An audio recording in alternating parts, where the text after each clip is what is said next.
mechanism.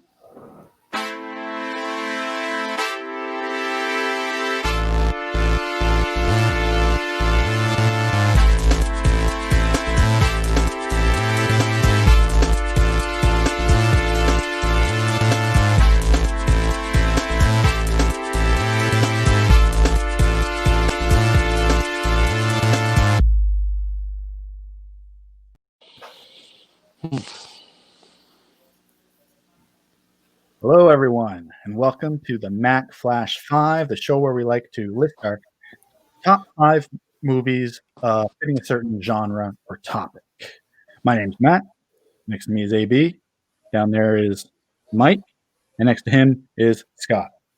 The only one I realized not wearing a Mack Flash shirt, which is embarrassing. I really want to go change. No, it's laundry day. What if you ripped that shirt off? And you had No, I just have this sweater underneath. Oh, you should have shaved it in. MF. Or the glasses. I just realized you guys, yeah. Cool. What's up? How's everybody? So I want to thank everybody for watching this episode. This is going to be our last episode of what we're going to call Season 1. We're going to take a break after this, come back for a Christmas special, because obviously, Christmas movies are a big deal. I mean, for any movie fan of any age, everyone's got a list of their favorite Christmas movies. That may become our most viewed movie or episode, rather, because everyone's got an opinion on that. And then we'll take another break till after the new year, and we'll start Season 2 sometime after January 1st. 2021, you'll see us then. It's been a great couple of months, considering COVID and stuff, canceling things this year. We've, flourished. The Mack Flash channel has flourished. We got more content coming or up in spite of, a pandemic. All of our favorite movies have been postponed, or not favorite. All of the movies that were on our list to go see have been postponed or even canceled, and we have to wait. So we had to do this to make up some time. We're just rewatching old stuff. That's right. Old stuff. Why not? And then we get to talk about it. Today's topic is 24-hour flicks. These are movies that are set inside a 24-hour span. One day, 24 hours. It doesn't have to be exactly 24 hours. Could be even like a shift at work, essentially. Some movies are even done in real time. 2-hour movies do exist. Scott picked this topic, and we're going to go back to our regular discussion rules. We've all picked 5 movies. We're going to talk in depth about 3 of them, and then have 2 honorable mentions. Like I said, Scott picked the topic, so he's going to start us off with his number 3. Thank you. Yeah, I just I don't know why I thought of it. It's just something different. There's a ton. We talked about this. You go online and Google just for to get the juices flowing on movies set within that 1-day window, and there's thousands to choose from. So I wanted to pick 3 movies that realistically the time was an important factor of what the plot was going on and like what motivates the characters. So for my number 3, I picked a film from 2002, and I picked a Spike Lee joint, 25th Hour. Right so on. What I picked, so I picked 25th Hour here. So what it is Edward Norton plays Monty Brogan, who is a convicted and charged drug dealer. You can take that off. They can see my other ones. I still didn't get big enough ones, so as soon as it goes up, take it off immediately so they can't see the ones behind. They're getting bigger, though. They're getting bigger. Yeah, I go high res, so I don't know what. But so Monty Brogan plays a convicted drug dealer in New York, and what it is, it's the last day before he's sentenced to 7 years in prison. And there's a little bit of a cheat in this film because there are some flashbacks in it. And I really wrestled with the idea on including it or not. But I think it's so important how much the film relies on it being that last day of as a free man. And it is called 25th Hour for that reason, because he's sewing up all his old business ventures with the Russian mob. He's getting with his 2 best friends, Barry Pepper and Philip Seymour Hoffman, both of which who have their own stories going on too. And he's talking with his girlfriend, Rosario Dawson, in it, and making a final amends with his father, Brian Cox. And like I said, it's a really gritty, incredible New York film. It's Spike Lee, early 2000s, and low key a lot of right at the post of 9/11. So there's a lot, and even a scene where they visit Ground Zero. So there's a lot of what New York, the temperature would have been like a year removed. This movie came out December 02. And like I said, it's a hostile movie. It's a gritty movie. Sure enough, everyone mainly knows the one scene when he's in the bathroom stall, the 6-minute monologue that he goes on, where he's just tearing down every single type of person in New York, from the rich women to the Chinatown area, to black people, to gay, transsexual, everything, and he's just tearing them all down because he's got a lot of anger in him.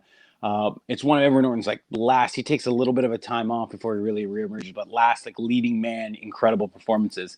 And then, like I said, just the stuff that he does with his friends, tying up the loose ends of his life in a story, and then where the story ultimately ends with kind of a what if he goes versus what if he doesn't go to prison.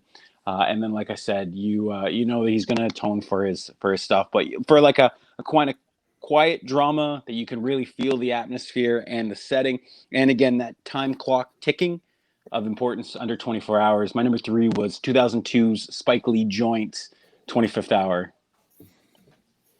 Excellent. I enjoy that film. It's one of those ones that you don't hear a lot of people talk about. It kind of went under the radar. Like, it came out and then went away. And I remember seeing it, but I haven't seen it in years. But I remember enjoying it. I mean, I really like Ed Norton in most things. So that was, right at the end of Edward Norton's like legendary leading man run, where he was like the next DDL. Like, he had done American History X, Fight Club, Primal Fear, American History X, The Score, Fight Club, right into that. And then he started getting into the studio pictures. So he did Red Dragon and Italian Job, and then he took a time off. Yeah, he did weird stuff, sure. And then obviously he comes back and he's kind of a character guy now. But at that point, he was like hotshot leading man. And again, it shows. And like I said, it's a really incredible story of like a convicted felon spending the last day of his free life. What would he do? What would you do? And in this, he sews up his, like I said, his past relationships, tries to harvest for the future, and just tries to make general peace with himself and his past decisions. So it's an incredible, thought-provoking films that I really enjoy. But you're right, very low-key, under the radar. Definitely the first one I thought of when you came up with the list. Yeah. Is like, oh, that's going on somebody's. Yeah. I wasn't sure whose, but nice. Moving on to my number 3. It's a movie that takes place within a day, a few hours. I mean, it's one of those things where I even said it could even be real time because they never leave the room. And excuse me. So my number 3 is 12 Angry Men. Awesome. Thanks. Great. So the original. Yeah. And I thought it was based on a play. Rad. The remake it is awesome. Is it based on a play? Oh, no, you're saying the remake is rad. Yeah. And both of them have like a real good ensemble cast. Oh, absolutely. Yeah. But 12 Angry Men is about, a jury who has to go into the jury room and decide on a verdict in a murder case. Before they go in, the judge says you have to come back with a unanimous verdict. And if you have, reasonable doubt, then you must come back with a not guilty verdict. They all go in. 11 of them immediately say he's guilty. The kid, it's a 18-year-old kid who's on trial for murdering his father. He's accused for murdering his father. And most of the guys on the jury were like, yeah, of course he did it. It's like, I don't care if he did or he didn't. I got Yankees tickets tonight. Yeah. I got to get out of here. And then some are like, yeah, look at the guy. Their whole people are criminals. We can't, throw them in jail, of course. And Henry Fonda is the lone intelligent voice in the room. Is like, well, let's just think about it. So they do like a secret vote. They do a vote. It comes up 11 guilty and 1 not guilty, and that 1 not guilty is Henry Fonda. And throughout the movie, he slowly convinces everybody to change, an 11-1 verdict to a 12-man unanimous not guilty verdict by, just going through evidence and testimony. And, there's the great scene where the key piece of evidence is the murder weapon, this knife. And they're like, what about the knife? It's a lot of people, guys in the room are saying it's unique. There's no other knife like it. And Henry Fonda pulls out from his pants pocket, switchblade, opens it up, slams it on the desk. It's the exact same knife. It's like anybody who went to the store 2 blocks from this kid's house could have bought a knife like this. That was the biggest piece of evidence for everybody to, establish reasonable doubt. That doesn't convict the kid at all. They go back and return a verdict of not guilty, unanimous decision. And, the kid, as he should, goes free at the end of the movie. And now it's called 12 Happy Men. 12 happy men. Well, at the end, it's one happy man for sure, and 12 tired. Tired. Crazy. I'm ready to go home. In the remake, was it Jack Lemmon? Does he play Jack the Henry Lemmon Fonda? Yeah. Lemon is. Yeah, I remember Tony Danza was in that too. There's a lot, but I remember Danza was in it. James Gandolfini's in it. Yeah. Wow, I gotta rewatch that. Yeah, the cast is unbelievable in the remake.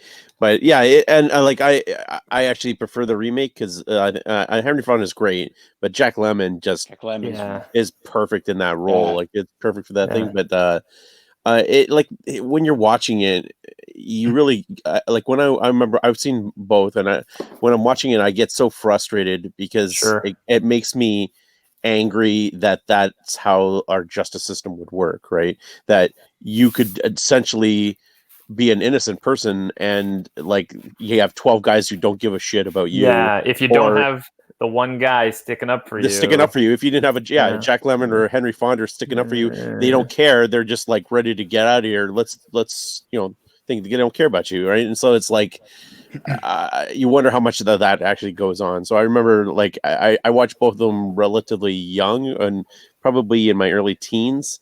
And when I was probably my most angriest, right? So I was watching it and be like, this is bull crap, man.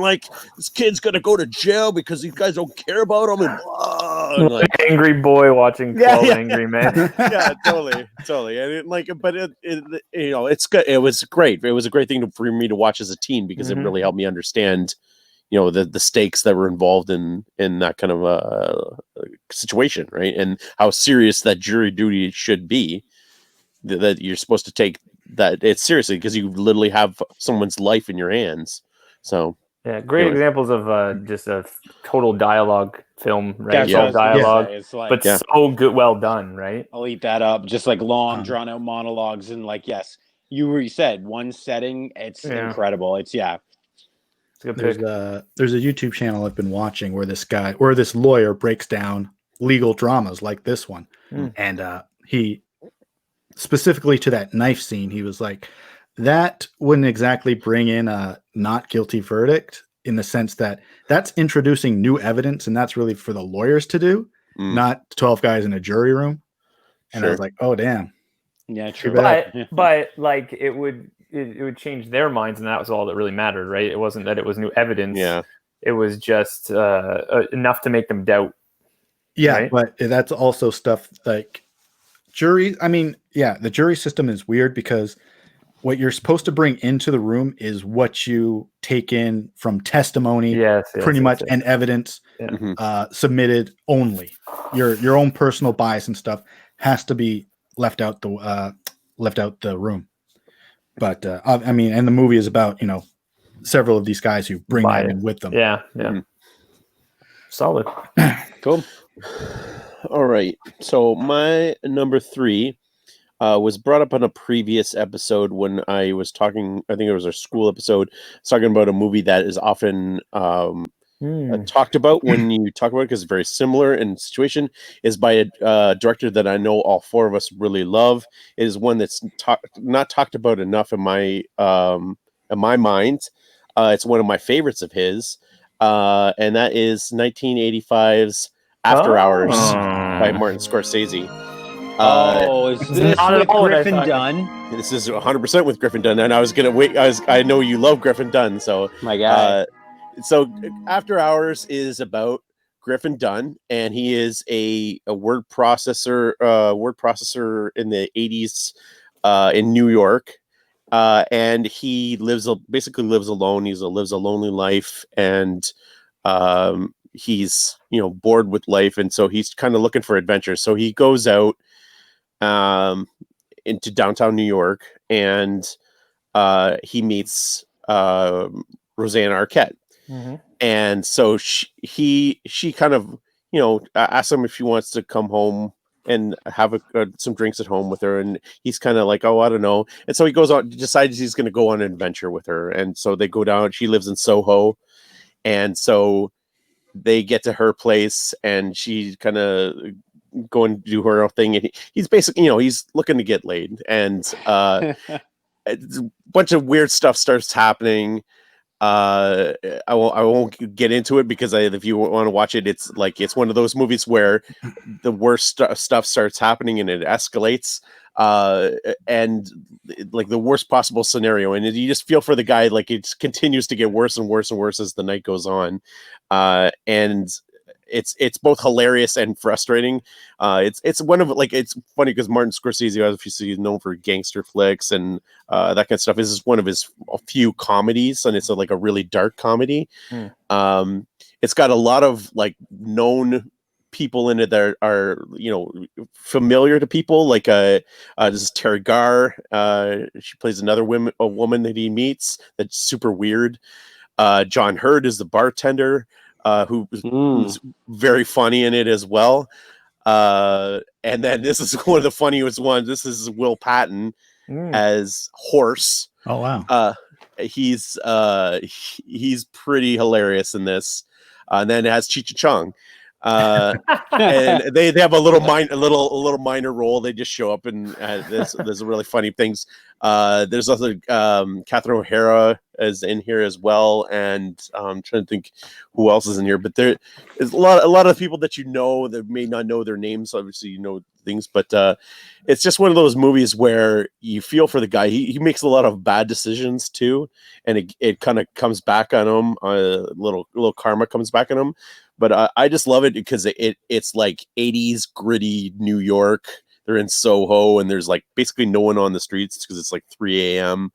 and it's dirty, grimy New York. And it's just one of those, like I said, it's one of those movies where you're rooting for the guy, but you also can't wait to see what other terrible shenanigans go on with him. And I just love it. I love where it ends too. It's just got a really great ending. So for my money, After Hours is one that does not get enough love, and it has a Blu-ray. It's a really hard to get German Blu-ray, but it's not. It's not. Yeah. It's super hard. It's super hard to get an actual Blu-ray of it, which really sucks because I love it. I have a lot of Scorsese's other stuff, and that's one of the ones I want, but I'm not going to play. I think it's I look on Amazon. It was $57 or something like that for the German Blu-ray. I'm like, no, that's and cool. then probably just region 2. I was going to say, yeah. Buy it off Zipcar. Zipcar maybe sell to you. I bought a bunch of his off him $5. He must have it. No, that's awesome. Maybe. But if you guys haven't seen After Hours, definitely check it out. It's definitely worth a look. It's fun. I have it. It's right here. This is the Scorsese shelf here. Here's After Hours on Blu-ray. No. Yeah, right. And I could have sworn it was still wrapped in plastic because I haven't watched it yet. But you haven't seen it? No. Oh, okay. You guys, I think all three of you guys would really like it. It's one of those movies where I think you guys would enjoy the really dark comedy of it, and it's because it's not laugh out loud funny. There's certain situations that he gets into that are funny, haha. But there's also situations you're oh my gosh, how is he going to get out of that? How did he get himself into this? And and then like I said, the end is actually laugh out loud funny because it is. I do remember scenes. Is this a movie where is it Linda Fiorentino is tied up to a chair? Yes. Yeah. I'm going to put it on the list. 100%. I promise you I will have it by the next select scenes. by the next week. Right. When you get it on Blu-ray, Andrew, I'll borrow it from you. There you go. Absolutely. Man, if it comes out on Blu-ray, if you guys see it on Blu-ray, not the German Blu-ray, just regular type Blu-ray, tell me no, I want it. Fair enough. Yeah, it's my number 3. All right. Moving right along. So I was saying before you got on the air here, that this is actually one of my favorite topics. So I'm glad Scott picked it. At first, though, when he said it, I was like, oh, no. I thought of 25th Hour, and I was like, what else could I put on this? And I started looking things up and thinking, okay, I have to start from a list. And then I started going, holy crap, this is my wheelhouse here for late 90s independent films. Yeah. Sure. They all take place under 24 hours. I think it has to do with the budget. I don't know. But anyways, so my number 3 is a little Canadian number from 1998, written and directed by Don McKellar. Nice. Who is, if you're a who's who of Canadian independent films. And very cool. That is the movie Last Night. It doesn't get a lot of love because not a lot of people know about it. And you do have to stress when you're telling people to watch this, it's from 1998 by Don McKellar, because there are so many films called Last Night or have a variation. So even if you look it up in like IMDb or something, you get all these other things. But this film is exactly what it sounds like. It is a movie that takes place on the last night on Earth. So they don't really go much into it, which I like. But essentially, it's the last night on planet Earth. The world is ending at midnight. It's kind of convenient that it's going to be right at midnight, but the world's ending at midnight. You don't quite know why, although it alludes to it having something to do with the sun because it's just bright all day, like even into the evening. It's just super bright. But really, that's not all what it's about. It's kind of the way certain people deal with this heavy idea. Like if we were told that in a week, and they knew this for several months or whatever, right, that it was coming. So what would you do and what would your plans be? So this film follows several different stars that we know now as stars, like Sarah Polley, Sandra Oh, even David Cronenberg's in there as one of the characters. And Callum Keith Rennie, who's the who's who of any Canadian independent film. And so it follows them around as things occur. And, I just want to switch pictures here. And, some chaos ensues, but it's not about all the riots and all the problems happening. Although throughout the film, there's people flipping cars like this and trolleys and things. But it's more about sort of the individual. So you follow people like Sandra Oh, who she has a pact with her new husband, who she just met a few months ago, that they're going to kill each other at midnight. Or you follow Don McKellar's character, who his idea is he even though he has a family, he wants to spend his last hours alone in his apartment, and you kind of find out why. Keith Callum Rennie, the scumbag of the movie, his whole thing has been for the last 2 months, he's trying to check off a list of sexual conquests. Yeah. So he's literally trying to do every possible thing you can do sexually, and throughout the film, you see him with people he found online that of certain races, or I was just gonna say he has a thing of different race. Yeah. I remember he has a different race, and his old French teacher, his old French teacher, and all these things throughout the film. You see them coming to his apartment. Sarah Polley is the brother of McKellar, and they wind up going to celebrate Christmas, even though it's not Christmas. Though the parents have them over and the tree's up, and that's what they're going to do on the last evening. But anyways, it's just a really cool, fascinating sort of psychological sort of drama where you're just like, what would I do? And it kind of comes to a head towards the end with McKellar and Sandra Oh, and sort of this really intense moment of, because they wound up stuck together, that they're going to sort of complete the suicide pact. And I won't give much away, but there's a beautiful ending to the way the whole thing goes. Are there dogs and directed by John Woo? No, no one's dodging anything. From the picture, it's just no. Yeah, I know. I expect the thing to be rotating. It sounds captivating as hell. I've never heard of this. It's fantastic. It's really, I just find that it's really, I don't know. I hadn't watched it in a while, right? And then when I put it back on, I was just like, I couldn't tear myself away from the screen. Sometimes you just, you're texting, you're doing whatever while you're watching the movie. But I was just like, oh yeah, I need to watch this like once a year now, because it's really well written. McKellar's, I don't know, it's again, just a few set pieces, like just in the different apartments and stuff, a little bit of traveling throughout Toronto. It all takes place in Toronto. So you hear all the names of the streets and the parks and things and everything. But yeah, so check it out if you haven't seen it. It's a short watch. It's like an hour and a half or something. I haven't seen it, but I recognize instantly. Well, you talked about the movie, and I was going to bring up: is this the movie where Sandra Oh has the gun next to the guy's head, and they have guns next to each other's head? Because that shot, that 360 shot, was used so often as a commercial on Showcase. Oh, sure. Showcase was cool. Yeah. It showed indie and foreign films. Yeah. And I just remember that one shot they constantly had over and over and over. And now you can go watch and see what's on Keith Callamrenny's checklist. He writes it all over his walls. It's pretty intense. It's funny. Yeah, it's pretty wild. That is definitely one of the things I vividly remember from that. I probably back then I was obsessed with him, with Don McKellar and Bruce McDonald. Sure. Like I was all over both of their films because Don McKellar wrote a bunch of stuff for Bruce McDonald as well. And I watched Keith Callamrenny's in that Hardcore Logo movie. That's right. That's right. Yeah. And so I watched a bunch of those things, and that was I remember that one was a great one. Callum Keith Rennie. I keep mixing his name up. Yeah. That happens to me all the time when there's someone with three names that are all like first names, anyways. Yeah. All right. Well, you got Scott for number 2. Cool. No, that's me. I got to add both of those. I'm for sure going to check that out. Oh man, that's awesome. Another one I'm going to pick. So that's all. Like you picked. What I laughed at that is you picked a very similar one to what I picked. I picked mainstream films. But it's neat because 25th Hour is very similar to Last Night in the fact that you have to. Yeah. So it's very interesting. One Night Left.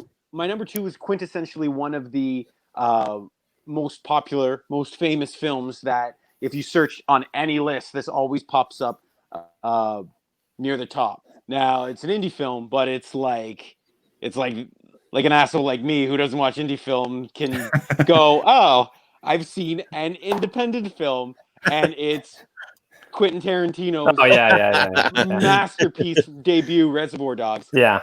And Reservoir Dogs is my favorite of his films. It will always be my favorite. I know sometimes the film, get that out of here, get that small emoji out of here. Most people go to pulp, and that's cinephiles can attest to that. I think the best thing about Reservoir Dogs, and if it comes up later, I would love to talk about it there as well. But the best thing about it is just that, it's this little slice of all these guys coming together for the one jewel heist. You don't see the heist, which is so brilliant. It just hits the ground running and it picks off. And Tim Roth's bleeding from his chest. There's that. And it's just slowly building, almost volcanic, where it's just building to the apex of the film and what's going to happen. And there's all these very interesting dynamics. And again, Quentin always known for that. And he tries to replicate it in a movie like The Hateful Eight, where he's got all these characters. But it was really, I don't want to say lightning in a bottle because it is done well, but it was the best probably where they all intersect and interact. And you get Chris Penn, and I know he did a lot of stuff, but probably his best Chris film Penn. role. Keitel, Roth, and then, like I said, Apex Mountain for me, probably on film, is Michael Madsen in that movie. Michael Madsen is the cock of the walk in that film, and that Stuck in the Middle with You scene is unbelievable. Like I said, and then you find out they know one person, one of the people on the job is a cop, and then slowly, I remember the first time, who is it? And then you see the clues, and then you walk back and you see the clues. You see the little things, the color of the balloons. Then when you really listen to it with the commentary, there's the I don't know if it's shampoo bottles or there's something in the back, and the colors, because colors play such a big part of the film. And then you see how they're separated, and you can pick all that. It's a perfect film for getting nuanced context every single time you watch. And like I said, it takes place just over the course of the one day, starts in the beginning, goes through literally the late morning into the afternoon, and it's wrapped up by mid-afternoon, essentially. So, like I said, my number 2 is it's on the top of any list that you search, and for very good reason. So it's Quentin Tarantino's debut independent masterpiece, Reservoir Dogs. This, when I was in college, this was one of two movies that were in the student lounge that were good that we all wanted to watch. There was like probably there's a box of VHS tapes, and all of them sucked except for Reservoir Dogs and Happy Gilmore. And so literally one of those two movies, if you came into the student lounge, one of those two movies was probably going to be on the TV. So I've seen Reservoir Dogs, like, I mean, bits and pieces of the thing, but like literally hundreds and hundreds of times because I would always be on in the student lounge. But I never got tired of it. Like I watched it probably earlier this year for something. I don't even remember why I watched it, but and I never get tired of it. Like the dialogue is just so good. The dialogue is like, razor sharp, and and the character dynamic. The characters are so great.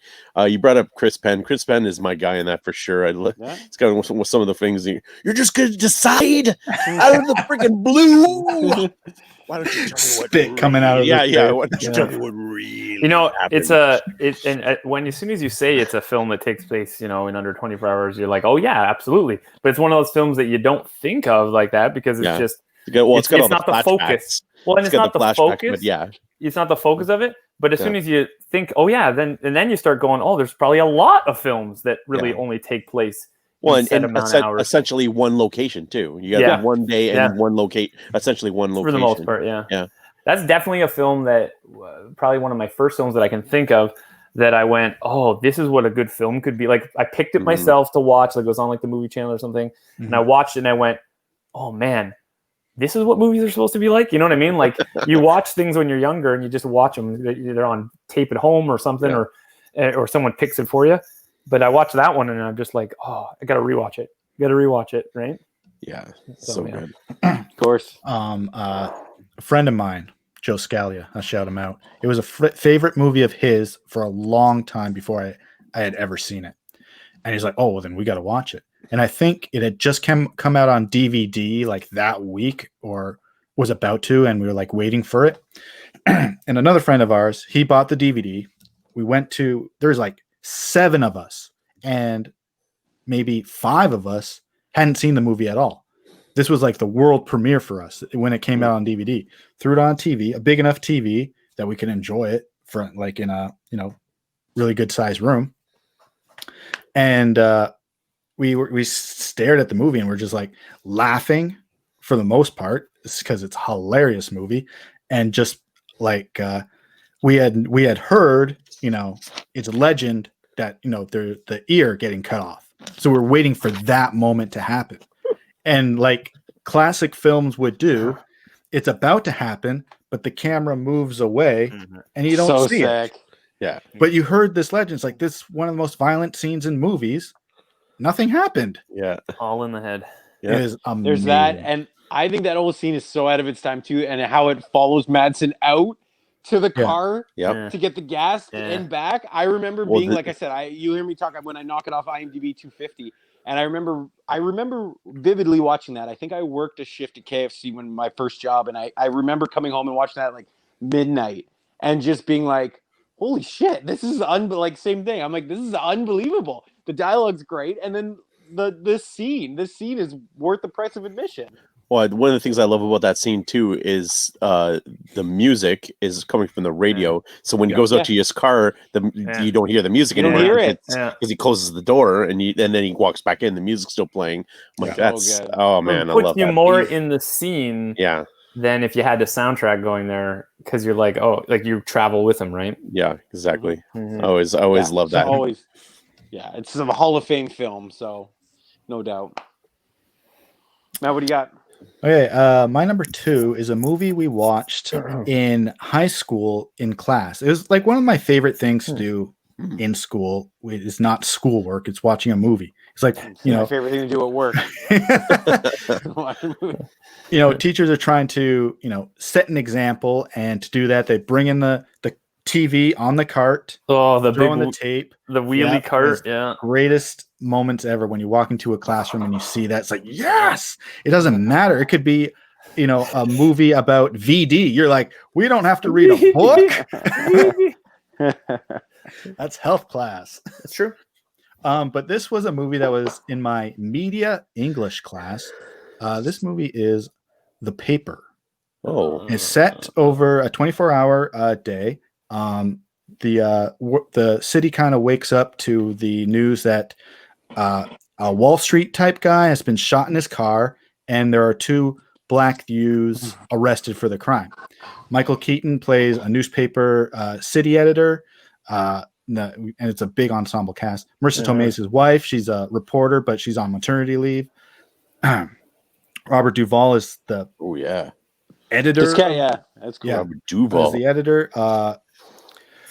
Glenn Close is another editor, and Randy Quaid is a an investigative reporter who kind of gets into trouble when researching his stories. He likes to piss people off, and it's like, give me a quote, and he could get punched in the face for that. I got to interject for 1 sec. Marissa Tomei looks older here than she does as Peter Parker's aunt. Anyways, sorry. Keep going. also interject. This is a Ron Howard film. It is a Ron Howard film. I have not seen this, and I'm like, this is going on my list. I will also interject. This is a Spotlight prequel. Yes, I was about to say that exactly. It is not, but yeah. No, it's not. But in terms of like a double feature you wanted to throw, Michael Keaton paper movies, The Paper's one.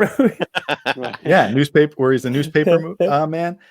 This would be one, Spotlight would be the other. What year did this come out? I've never even heard of this. 1994. Yeah. Cool. Can I say I've heard of this because it was always on Movie Channel, and I at the time always skipped it. Like I was like, thanks. But that was because of my age at the time. It deals with Michael Keaton. He hears about the guy getting killed and the 2 kids being arrested, and he overhears on a police scanner he has on his desk that there's no real evidence to keep these kids. So he wants to investigate that story and get it out for tomorrow's edition.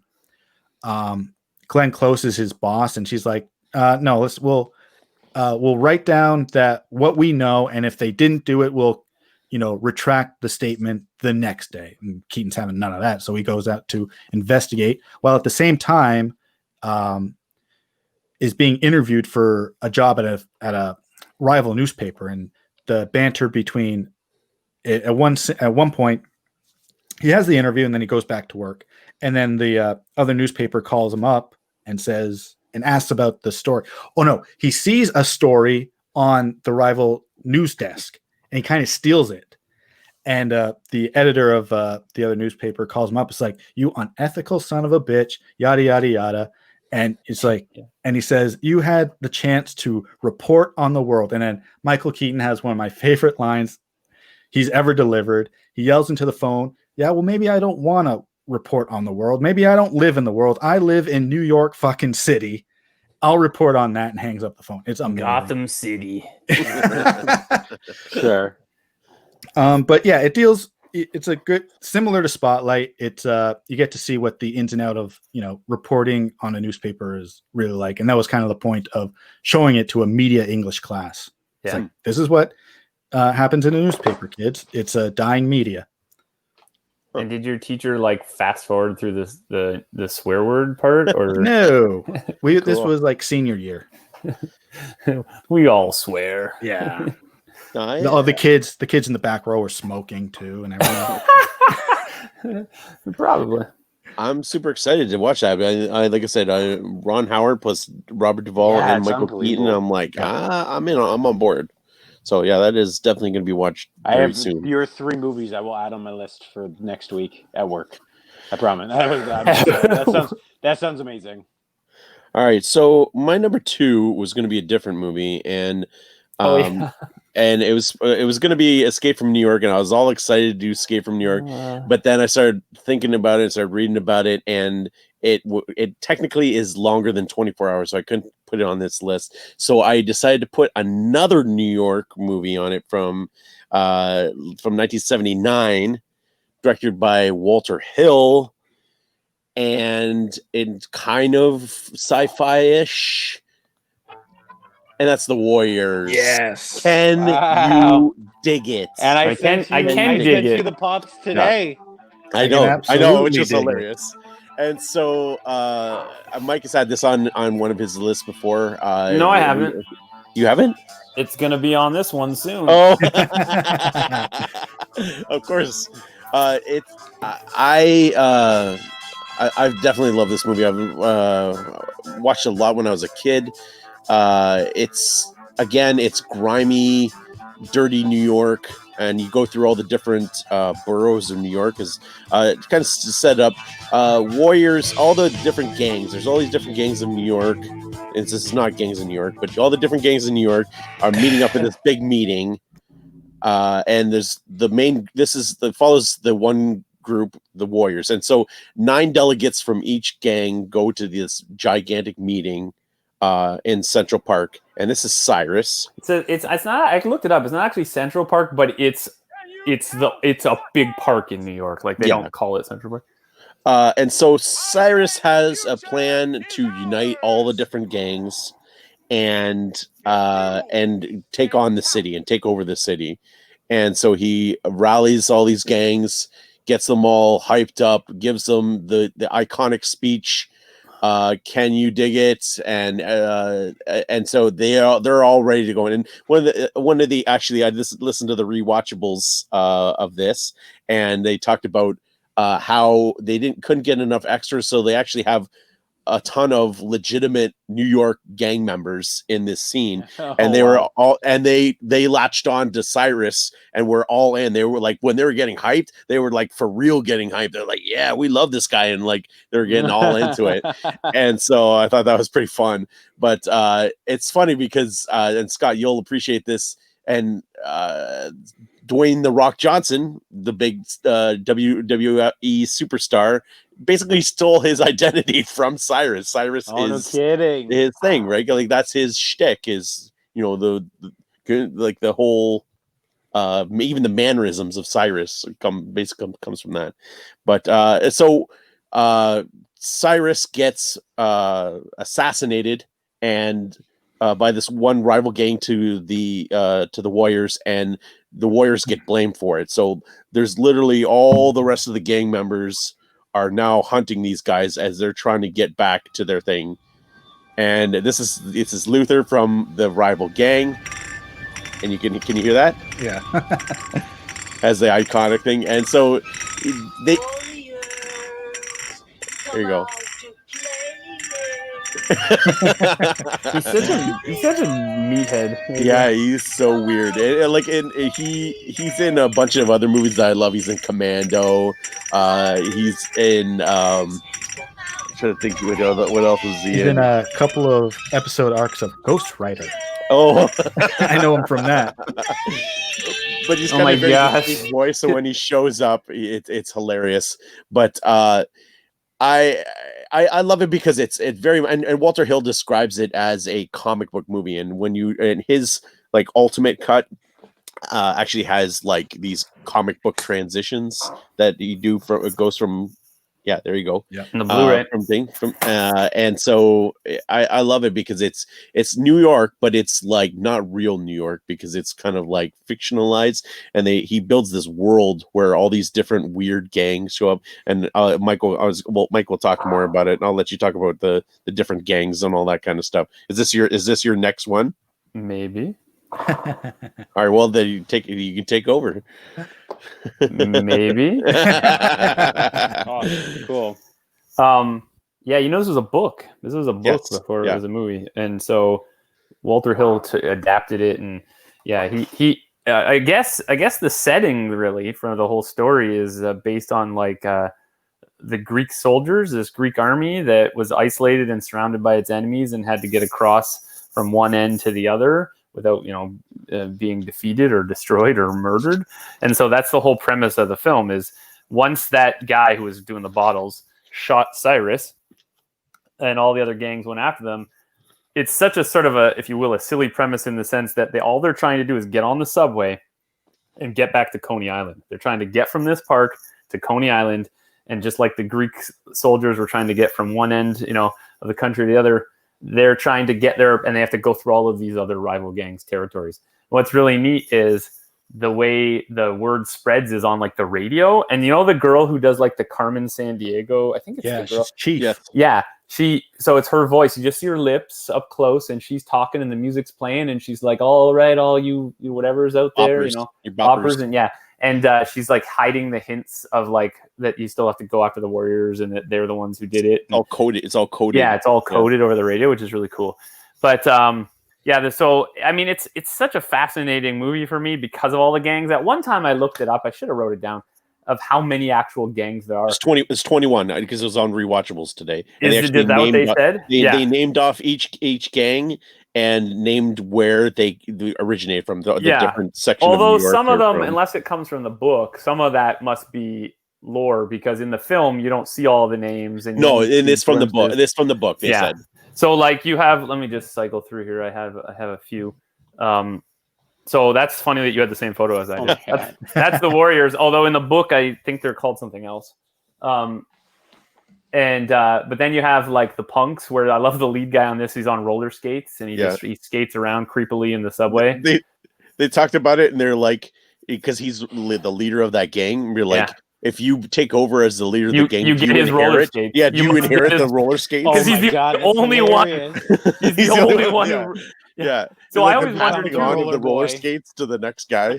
And I wondered too, like, does he slow down them or do they run to keep up all the time? Like, you know what I mean? Yeah. But this is the Rogues with Luther there, who's the leader, the crazy guy, who's the biggest wimp when you actually get up to him and try to fight him. Then he gets stabbed in the hand and loses his mind. Yeah. The Gramercy riffs, they're the big one that sort of seems to sort of get everyone else to go after. And then, of course, my favorite, the Baseball Furies. And they doesn't do it justice because there's not a lot of really good photos of the close-up gangs, particularly because they don't get a lot of screen time. And in the movie, really, the Baseball Furies, the most you see of them, they're running down the street and then they fight in the park with bats, but you don't really get a good shot of them. But as soon as those things came out with pops, man, I knew there was no way I wasn't getting myself those as a Funko Pop. But the movie is so fun, and again, takes place just in that evening. Got to get there, and we're going to be safe. You know, it's kind of that, like, from here to here, that's all we got to do and accomplish that goal. So I like it because there's a clear beginning and end throughout the story. There's some silly parts where they run into this girl named Mercy and stuff, and some things that don't quite make sense. But if you can just push that aside and enjoy sort of the silliness of it, and the dialogue, it's a winner. So I'll tell you a fun fact. I don't know if you know this, Mike, either, but during that rewatchables, the one guy Fox that gets thrown onto the train tracks. In the book, he's the main guy. He is supposed to be the main character of the Warriors, and he was supposed to go on and be with Mercy and be like the guy. But that actor butted heads with Walter Hill so much, and Walter Hill got so pissed off that he literally killed off his character and fired him from the set. And that body that you see getting tossed into bumped into the train tracks is a body double. It's actually a cast member or a crew member that was on the set. That's hilarious. That they just like you don't see his face, right? He just gets bumped off, and so Swan takes over for his role. I'd imagine the people who read the book ahead of time, I don't know if there was a lot of them, but we're probably super pissed about that. But I think that's hilarious. Oh man! And so they talked about it that when they did there's a segment on YouTube, I guess like all the guys, original guys came back and they all wore their cuts, like the Warriors cuts, and like relived the movie as old men. Like this is for the anniversary last year. And that guy that played Fox told that story of how he got fired on the set and like he got written off the movie. I thought that was really funny that they basically rewrote the whole movie. I don't doubt it because I watched the director's intro to the edition you're talking about with the comic book swipes and everything. Yeah. And man, Walter Hill just talking sounds like the angriest man Walter ever. Hill is amazing. Walter Hill is like 13 one of those, angry men.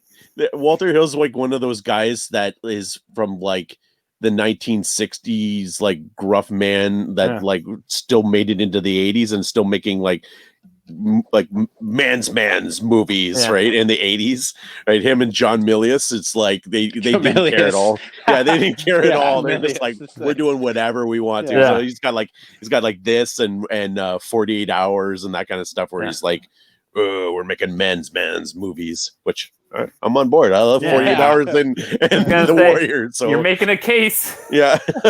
I got that episode. It's funny. I got that episode downloaded. I've never seen The Warriors. I know you guys love it. You need to watch it before you watch it. And I do that for a lot. And I actually, what did I just do? Oh, I rewatched Friday for this list. It didn't make it. But I did the rewatchables episode. So I have it downloaded. I'll watch the film when I get around to it. So there's another one on my list. So awesome. Cool. And with that, we move on to the honorable mentions. Yeah, so I'll throw up two of my honorable mentions. The first one. Excuse me. He's got to get the fireworks going, all the special effects. He does it for me. Oh, you're doing pictures for your honorables. Okay. So my first one, honorable mention, Gravity, which I think is awesome. Takes place, when you were saying, in real time. And don't go to the next one yet. I want to say, so what I love about my next honorable mention, I was a monster 24 fan growing up. I think the concept right there, that's a whole season, is set within a 24-hour window. It was incredible, and they really, really jumped the shark. But I think the closest you can get to a 24 true Jack Bauer style film is the Die Hards. I've already used Die Hard 1 for a list, so I'm going with Die Hard with a Vengeance. So that is quintessentially as perfect a 24 film as you can get. So my two honorable mentions, Gravity and Die Hard with a Vengeance. Cool. I also have posters. My honorable mentions include Wet Hot American Summer. Nice. Cool. Yeah, so good. And so good. The Warriors. Wow. Yeah. I had a feeling it was going to be at least on one of your guys' thing, so I did. So it got bumped to honorable mentions. Well, yeah, it wasn't going to make my list if Escape from New York could have made it, but oh well, it made it. All right, so mine are Goonies. Yes. And all right. That would totally be on my list, but I used it for school movies. Yeah, that was temporarily on mine and got bumped. I tried. Speaking of Linklater, I tried really hard to get Before Sunset on my. Oh, list. Totally. And I tried really hard. His thing. Yeah, because there's the before the Sunset trilogy where there's all three of them are, and even Slacker fits that bill because it's all in real time. Yeah, and Boyhood, that's the thing he loves. Place in one day too.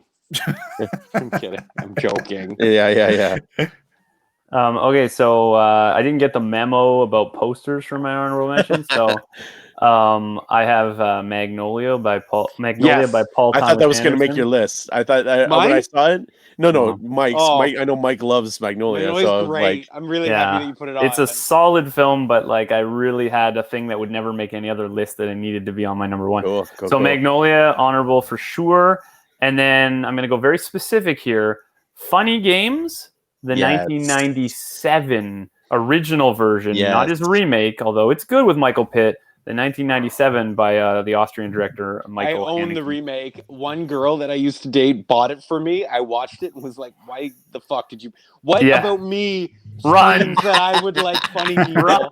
Why would? Because I think I once mentioned Tim Roth in a film, and she went and bought it because he plays the father. And I own it, and I'm like, "That's why the tamer. That's the tamer version." Yeah, I even watched it. I was like, "Why on earth would this girl buy this for me? This is not my jam." So that's funny. Odd. But anyways, so disturbing film for sure. Yeah, I love Funny Games. And that brings us to our number ones. So my number one is an awesome movie. I can't wait to talk about. You knew it had to be on a list somewhere. Shockingly, I haven't used it yet. Maybe I came up with this concept just so I can get it out of the way. It's in my top 5 favorite films of all time. Literally, if you get me talking about it, I barely shut up about it. 2004. Yeah. Yeah, I knew. Easiest number Saw one. the list. Yeah. Had to be on my list. It's by far my number one. And I'll just give it a little bit of time here. Collateral essentially is 2 films in one, and that's what I love about it. So Tom Cruise plays a hitman who has to do 5 hits in Los Angeles.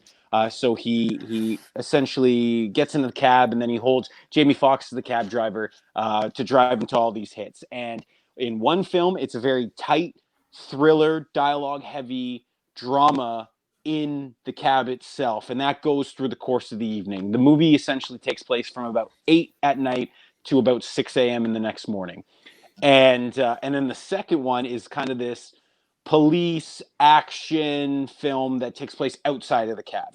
And that's as he's doing the hits, guns, shooting, violence. There's some incredible set pieces in the club with Javier Bardem and Mark Ruffalo. Peter Berg played detectives who were kind of piecing together and onto it in this. And it's Michael Mann. It's probably the last truly great Michael Mann film, because after this, he did Public Enemies, which is okay. Black Hat, meh. We're waiting for another one like this. This is what Michael Mann does the best.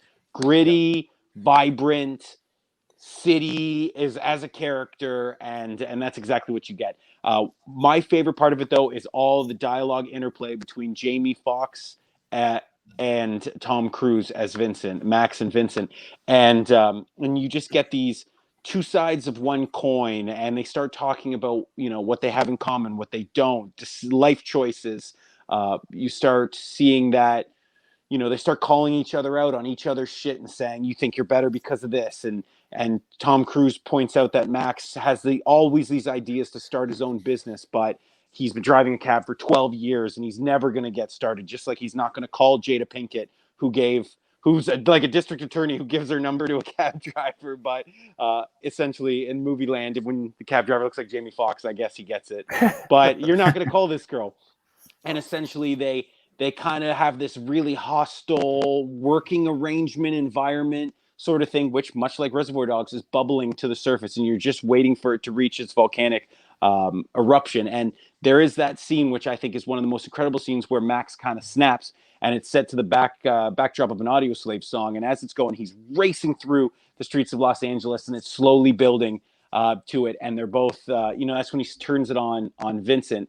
And Vincent starts, that's when Max has the upper hand on this, because slowly as the night's going on, Max has built more confidence and been to this, and his life has been shooken up, which Vincent calls him out on his shit on for that. And again, with it being an incredible thriller, an action film, I do think it's probably one of the most underrated films of the last 20, 30 years. Tom Cruise is a very charming, very charismatic, cold-blooded villain you don't see often. And so for me, my number one is easy, because you guys know how much I love this movie, and it's in my top 5, and it's 2004's Collateral, directed by Michael Mann. Is that the you had one of your kills was from that, right? Yes. So I didn't know if that classified for the film. No. So that's one of the scenes, and again, it's in the jazz scene, which, for reasons, go back to that episode. It's just how cool and nuanced that scene is, and it's very dialogue driven, heavy, and I think that scene's kind of a microcosm for the movie itself, because what's going on? This, you believe one thing, this. And while that's going on, Tom Cruise is 3 steps ahead of us as the audience and the characters in the scene. And then slowly, as the movie goes, Max gets the upper hand on him. And like I said, you hear me, it's kind of movies I'm gravitating to, dialogue-driven, heavy, and again, cat and mouse style thrillers. And that's exactly what this is. So, nice. Collateral. Solid. Okay.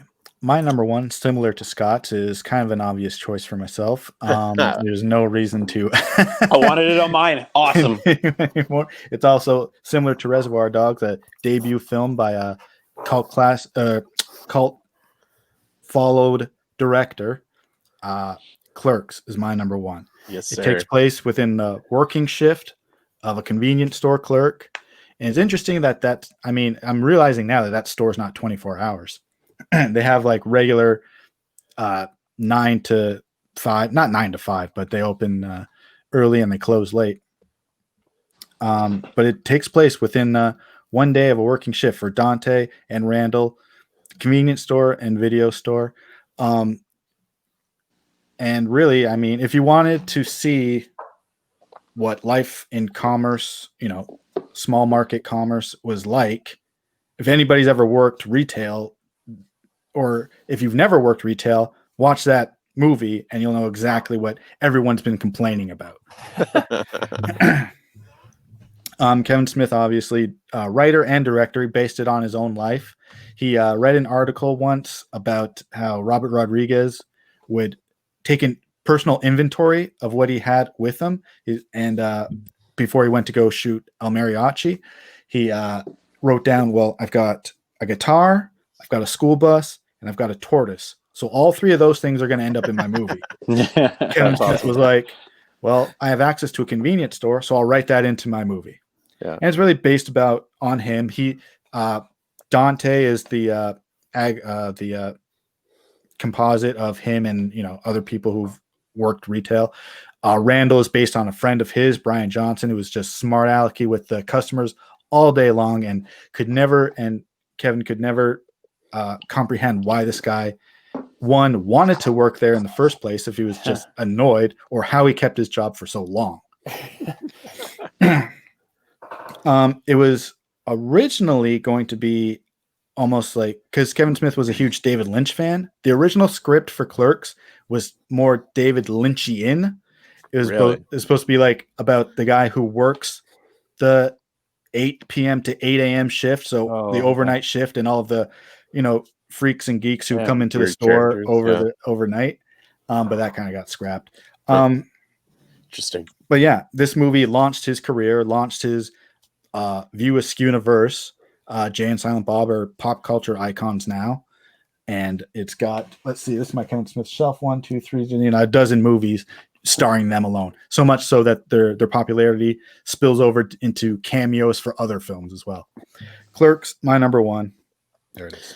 So just if you've never, people out there, if you've never seen Clerks, do not take a girl to see this on your first date.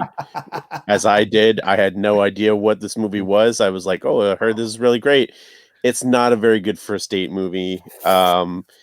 Yeah, I'll just leave it at that. Then the date went okay, but it was super awkward. I'll say that. It was super awkward. But especially when it's like someone you met at your church group or something. No, oh man. Yeah, it's so funny because that's like my first memory of watching it. Obviously, it's a very vivid memory of watching it. When you were on the date, were you like laughing when? No. Like that's the thing I wanted to laugh. I was sitting there like naming the titles. Oh, I'm sitting there like it's like trying not to laugh at, like, and it's hysterical, right?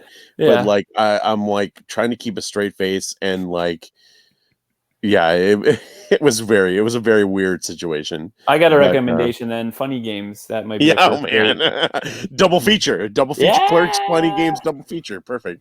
But I definitely love this movie. And when you're talking about like working retail, I love the montage of like crappy customer montage of like, like it's just like everybody who's worked retail, like that's like they're like, yes, these people are so dumb. Like, why do I have to put up with this crap? Will still quote, "What? I got to drink this coffee hot." I know, like I will either once I get a coffee, I'll just like say it to myself. Yeah, or like to Natalie when she hands me up. What? I got to drink this coffee hot. I love it. It's great. It's awesome. Yeah. I wanted it on my list. It's such a good, nuanced film.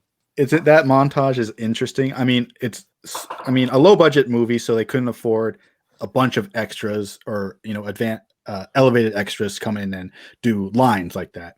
So Dante and Randall are telling these stories. So like, you can't believe the customers that come in here, and they do this, and then Randall's like, you wouldn't believe the customers come in here. It's the same people. They just don't know they're talking about the same people. That's hilarious. Genius. It also has one of my all-time favorite conversations, which is the independent contractors on the Death Star. Yeah. The second Death Star. I remember that was one thing during that date that I did laugh out loud. Because I was like, holy crap, this is amazing conversation about like things that I wouldn't like. At that point, I'd never even thought about, right? And I was like, yes, that's not so true. Poor plumbers and and it's great. Yeah. And it's great for Star Wars fans because this was during the dark times of Star Wars where, between like 85 and 95, where nobody was talking about Star Wars. As far as we all knew, it was done. Why, bring it up? But that conversation was actually something that Kevin Smith and his producer Scott Mosier would have and kind of rehearse, because they would sit at like cafes or whatever, and they catch people listening in on their conversations, and they were like, let's turn this into something funny. And they would talk about that just to see, the table next to them, their reaction is like, what are they talking about? Stormtroopers installing toilet names? Yeah. Oh, that's brilliant. I love it. I love which that JJ, obviously paid attention to, and then made Finn a stormtrooper, the janitor. Yeah. That's fun. It's fun. All right. My numero uno is a film by a gentleman that I love, and I know the gentleman below me also loves said gentleman. It is a movie that I've seen quite a bit, and that would be The Night of the Living Dead from 1968, directed by George A. Romero. One of the basically the first zombie movie of like what we consider to be like actual zombies, like the Living Dead zombies that and all that kind of stuff. That's where this came from in 1968, filmed in Pittsburgh. And it was they're coming to get you, Barbara. It's iconic for a lot of reasons. One of the big ones is and George A. Romero has denied it, but one of the big things is casting Dwayne Jones in the lead as a young black man. In the lead in 1968 is unheard of, but then you get into the movie and he's smacking white blonde ladies around. He's holding a gun to a bunch of white people, ordering them around, and they're listening to him and like basically obeying him. And so like that was like insane for 1968. And so he denies that he did it on purpose, that he always gave the line, oh, Dwayne was just the best person for the role. He auditioned and he gave the best performance. But the underlining tones of against racism in this are undeniable. Even though he denies them, they're undeniable, especially when you get to the end and you see the lynching, the lynch mobs coming in and dragging the bodies away with meat hooks, and it's so bang on the whole idea of it.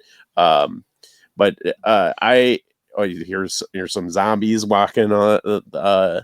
I saw this as a kid, fell in love with the ideas of zombies, fell in love with just this whole story. Story takes place. A bunch of people get trapped in a house. None of the people live there. They all just congregate in the house, and they get trapped there by a bunch of zombies, and they have to work together to try and survive. And this one thing, I love. This is probably one of my favorite stills from any horror movie. I actually use this as my avatar for like online stuff, and I've used it for a long time. I just love this picture. This is a little girl who turns into a zombie and kills her mom in the basement. Mike, you gotta go to the basement, guys. Gotta go to the basement. Don't go in the basement. It's the safest place. Don't go in the basement. It's Night of the Living Dead. I always loved Dawn. Dawn is my favorite of of his saga, of the zombie saga. But Night of the Living Dead for 1968 was groundbreaking. It's obviously super iconic and super influential. And for my money, it's one of the all-time classic horror movies, and well worth it. There's no way I don't believe that he cast that by accident, the lead there, because everything Romero did was a social commentary. Absolutely. Like all of those films were all about class systems, and Dawn of the Dead was about the zombies are strolling through the mall, and like all of his movies had a big message behind them. Yeah, and so that film nailed it. And the 1990 remake Savini did, I don't want to say just as good, but I loved it. Same idea. He kind of sort of didn't change much, right? Lead and everything else, and well, I thought it was really the way that it changes a bit, and the lead there is Tony Todd, who's also awesome.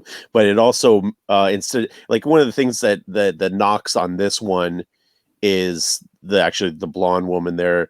She's kind of like ditzy, and like she's in shock basically because her brother gets killed, but the whole time she's just kind of like spaced out and like along for the ride. Whereas in the 1990 version, she's a lot more of a badass. Like the female character is a lot more of a badass.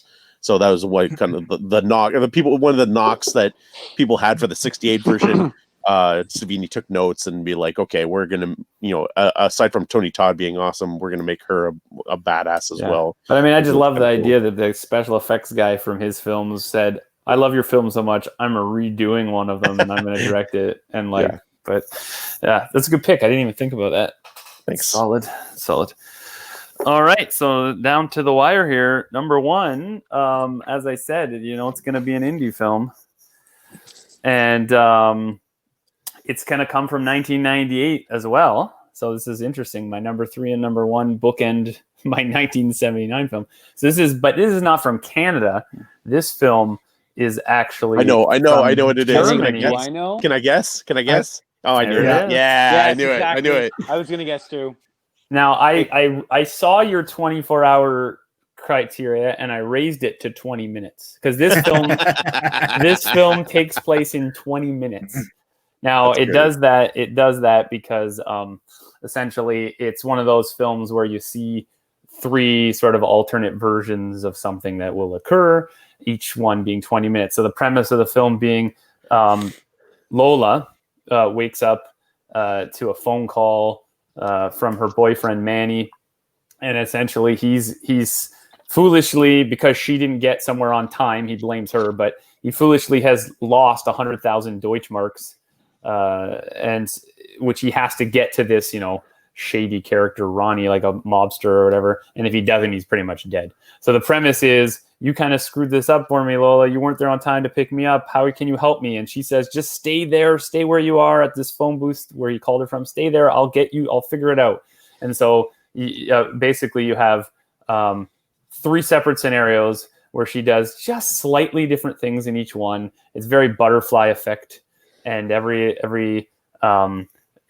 she sort of runs across a car a certain way and it causes an accident, and she goes a different way and something else happens. And each time a different scenario occurs. So in one case, she winds up in a casino trying to get the money for him. In another case, she winds up robbing, I think it's her father's bank, and another one in a grocery store with Manny. And they're all in all scenarios trying to get this 100,000 Deutschmarks. There's Manny there with her. And it's very interesting to watch because all these subtle little things as she runs past minor characters and stuff, you get this kind of cool sort of glimpse into what would happen to that character's life in a series of like flashes. So like she'll run and bump into this lady and this lady will swear at her. And then all of a sudden it says, and then you see like really quickly the whole progression of this lady's life to like winning the lottery or to like dying an unhappy death or something. And like anytime she passes these minor characters, you see this thing occurring as it goes. But I just find it really fascinating. And like, I love the fact that it's literally 20 minutes and every little thing that she does changes the whole scenario to the case where at one point she dies in one of them. At one point he dies in one of them. Like it's all, and then you find out what happens in the end, which I won't give away. But very solid film by a director that you don't see do too much. His name's Tom Tykwer, and he did that Cloud Atlas movie, but that was like his other big, like, this was sort of a, people don't really want, no, most people I know have other, have not seen Run Lola Run because it's subtitled, it's German, and it came out in the 90s. But Cloud Atlas would be the only other thing I know of that he did. But this was no doubt, this was going on the list. So I should have known that it was going to be your number one, and I didn't. I think I saw it on the list, and it should have popped in. I remember that you were obsessed with this movie. Well, this is when I first met, if you will, Franca Potent, and I was like, "Yep, sounds good to me." Yeah. And then she got kind of big, did a few films, and sort of went away again. She's the Bourne. Yeah, and then went away again, right? And but this was just before those, and then she blew up, and I was like, "Yep, that's right." I remember her from Run Lola Run. Anyways, so that's my number one. I've heard nothing but they covered this one a ton in 99 best year movies. I'm sure Germany in 98, whatever, or maybe she was something else, or maybe they tied it to Go or something, the indie scene. But they spend a whole chapter on this film, and I've heard all about it. I've never watched it, and it sounds outstanding just from that book really and cool. From you. That's jumped to number one. I have a lot of. I haven't seen a lot of. Certainly you two, but I'm probably gonna do that tonight or first thing tomorrow. It's a quick watch. I'm 100% gonna do Run Lola Run by 24 hours by this time tomorrow, I promise you it'll be done. It's great. well, I have to do it. I'll tell you, it's only like 82 minutes. Like it's a really quick watch. I'll probably do it tonight. I swear to God. Because as soon as you say, I'm like, I have been putting it off, and it kind of got to a point where I'm like, I know I'm so excited to watch it. I'm like, I won't watch it, but that sounds exactly like what I would want to. How it just you see these minor characters and what happens. It sounds unbelievable. I have to. So excited. I have to interject here for something I noticed, and we always talk about physical media versus downloading. So this particular list, Scott, that you set to me, the 3 films I picked, couldn't find them on any streaming service. Yeah. So good old physical media. I couldn't get them on anything, and I was like, I'm gonna screenshot. Yeah, I know you are. Use for Run Lola Run tonight. I know what you're gonna do, but like as far as going to the big name sort of streamers, it's like physical media, right? It pays off. But anyways, that's a little side note. Totally. I want physical media. My number 3. I'm like, come on, somebody release After Hours. Let's go. Yeah, it's right here. I have it. Yeah, but not on Blu-ray. I would like it in proper format. Thank you. Laserdisc. He wants Laserdisc. Yeah. Laserdisc. VHS. I'm sure. Beta. I bet. I'm sure it came out on beta. I'm good. Blue or nothing. Blue or bust. Always blue. Always blue. Yeah. Always blue. Love it. It's gonna skip Blu-ray. Just go to 4K, and you're gonna be like, oh. I'm down. He'll buy that. I'll take it. Yeah. I'll take it. I'll take it because eventually I'll probably move that direction. Anyway. So that completes our list. Thanks everybody for watching. I want to remind everybody to like, share, and subscribe this video. If you have your own list, please put that down in the comments. Your top 5 movies that are set in a 24-hour period. Visit Mack Flash on Facebook, Instagram, and Patreon. Patreon, you can get exclusive content, games and shows and stuff like that.